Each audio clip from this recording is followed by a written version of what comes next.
yang menanggung jawabi untuk kendaraan tersebut apakah si supir atau si pemilik kendaraannya begitu? Ya, karena kita tahu memang ya kadang supirnya ini bukan berarti dia yang punya angkotnya gitu ya. Ya. Jadi begini, di dalam Undang-Undang nomor 9, Undang-Undang nomor 22 tahun 2009 tentang lalu lintas dan angkutan jalan itu diatur bagaimana tentang kelalaian dalam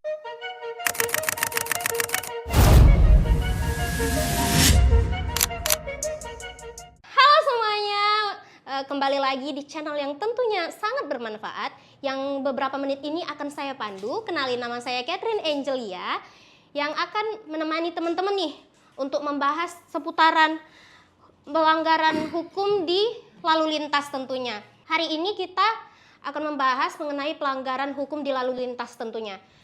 Saya di sini menghadirkan seorang praktisi hukum yang tentunya sudah memang paham di bidang ini. Kenalin dulu bintang tamu kita yang terhormat. Siapa namanya Bapak? Ya, nama saya Aulia Rahman Hakim Hasibuan, seorang praktisi, bisa dikatakan juga akademisi ya, karena saya seorang dosen juga. Ya. Menurut Bapak nih, kita masuk ke pertanyaannya ya. Boleh. Gini, ini kan Bapak tentunya sebagai dosen yang tentunya Bapak mengajar nih, tentunya untuk anak-anak Gen Z, tentunya sekarang ini, ya anak-anak yang sudah bisa masuk ke dunia jalanan nih, yang sudah masuk ke dunia lalu lintas. Nah, menurut Bapak nih, mengingat sifat-sifat dari anak-anak ini yang tentunya sudah paham lah mengenai lalu lintas, apa aja sih yang bisa dibikin untuk mengatur mereka supaya lebih tertib gitu di lalu lintas? Ya, sebenarnya undang-undang lalu lintas ini sudah cukup paripurna lah, artinya sudah sempurna. Namun terkadang setiap aturan itu haruslah memiliki upaya paksa. Ketika upaya paksa tersebut sudah dijalankan, maka selanjutnya kita meminta kepada masyarakat kesadaran dirinya bagaimana dapat menjalankan aturan hukum yang sudah disediakan itu tadi, gitu. Jadi haruslah kita pikirkan setiap aturan yang ada di negara ini memang berlandaskan untuk kemanfaatan terhadap masyarakat, kira-kira begitu. Nah, itu kan undang-undang tentang lalu lintas itu kan tentunya menyesuaikan terhadap masyarakat pada tahun dibuatnya undang-undang itu sendiri nih. Ya. Nah, tentunya ini kan sudah berpindah gitu ke generasi yang terbaru nih.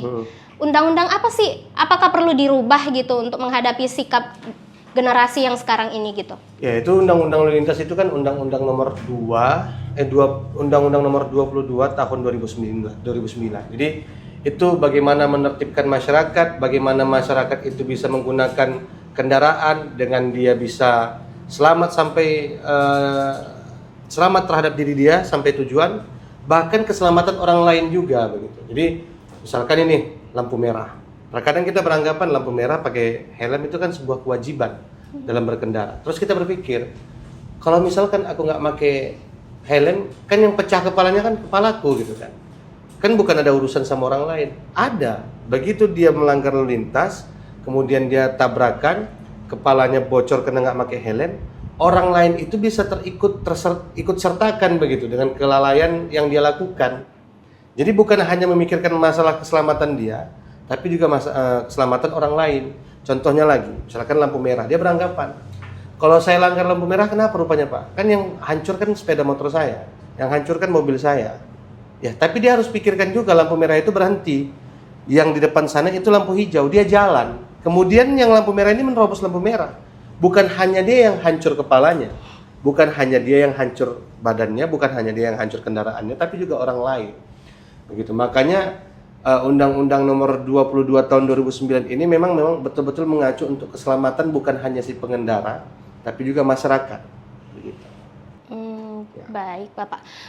Menurut Bapak nih, penilangan dengan CCTV itu udah sangat efektif belum sih untuk dilakukan di Indonesia tentunya?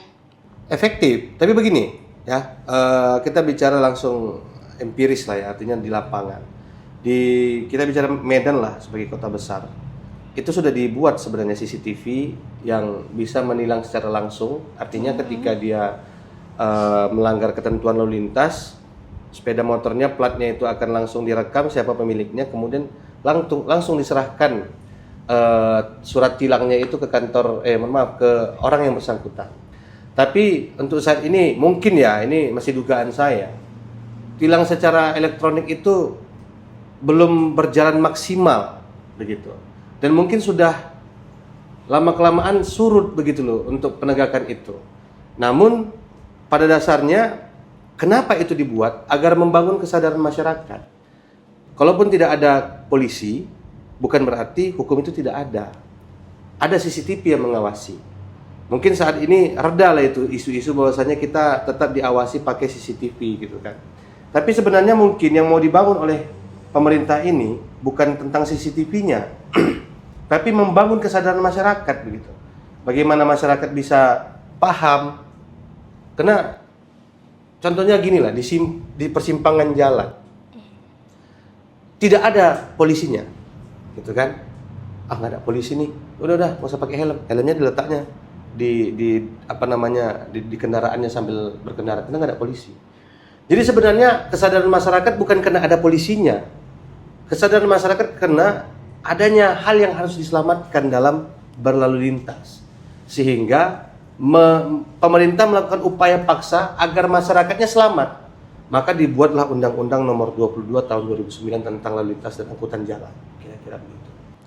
Terkait hal tersebut nih Pak ya, berarti secara tidak langsung nih, masyarakat tentu semakin lama akan mencari nih, bagaimana sih kehadiran polisi di jalan tentunya, gitu. Bagaimana menurut Bapak tentang anak sekolah nih, misalnya dia melakukan yang namanya saling serang antar sekolah, membawa sajam, itu mereka membawa di jalan. Nah, tentunya masyarakat merasa kehilangan tuh peran polisi di jalan tentunya, karena mungkin dengan adanya CCTV, mungkin polisi tidak turun lagi kah ke jalan gitu?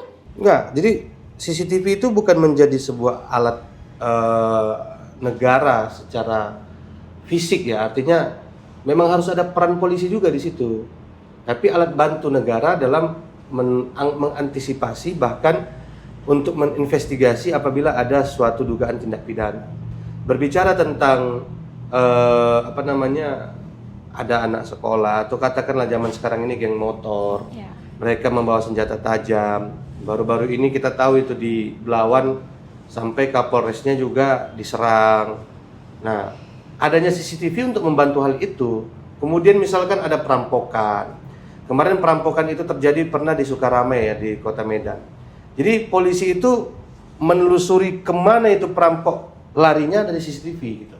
Jadi CCTV bukan hanya untuk membantu masyarakat dengan e-tilang atau elektronik tilang, tapi membantu juga kinerja polisi sebagai alat untuk menginvestigasi, melakukan penyelidikan terhadap yang namanya kejahatan gitu. Bicara tentang kejahatan jalanan lah ya, contohnya salah satunya geng motor, itu bukan masuk ranah daripada Undang-Undang Nomor 22 Tahun 2009 tentang lalu lintas dan angkutan jalan, tapi itu lebih kepada kriminal, udah tindak pidana umum, karena nggak boleh kita membawa senjata tajam tanpa ada alasan yang tepat gitu kira-kira.